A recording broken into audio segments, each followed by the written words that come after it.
the detective's suspicions were not evidence, and they needed to find a way to compare John Athen's DNA to the profile collected from Christine's body. Here's Detective Gagnon.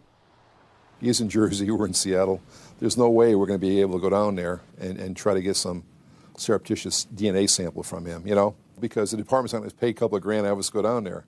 I mean, on TV, they spend money like it's water. Around here, you better have some reason to go over there, but come back with something. The detectives considered the ways they could get John Athen's DNA. They could fly across the country and follow him, hoping he discarded something with his DNA on it.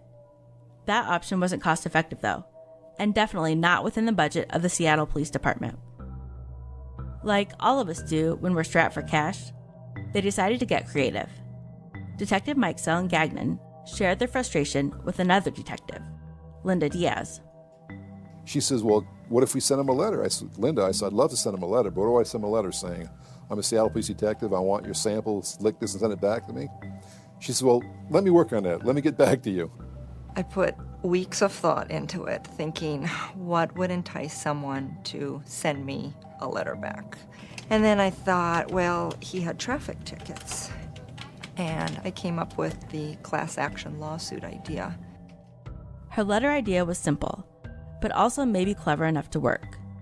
She proposed sending a letter from an imaginary law firm, offering a refund for people who may have overpaid the city of Seattle for traffic violations.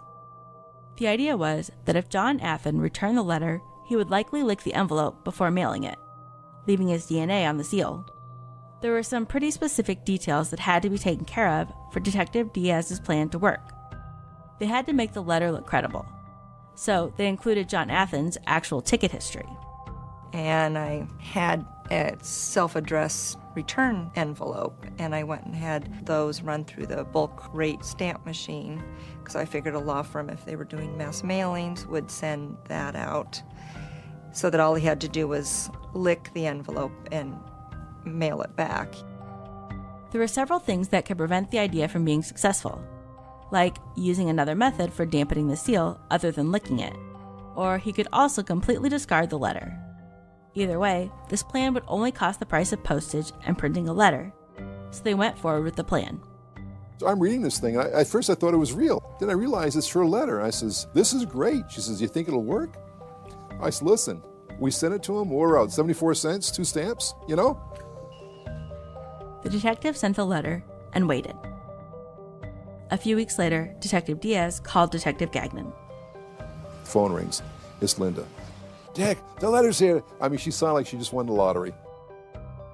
It appeared that John Athen had licked the envelope, so it was sent to Dr. Himmick in the crime lab to test for DNA.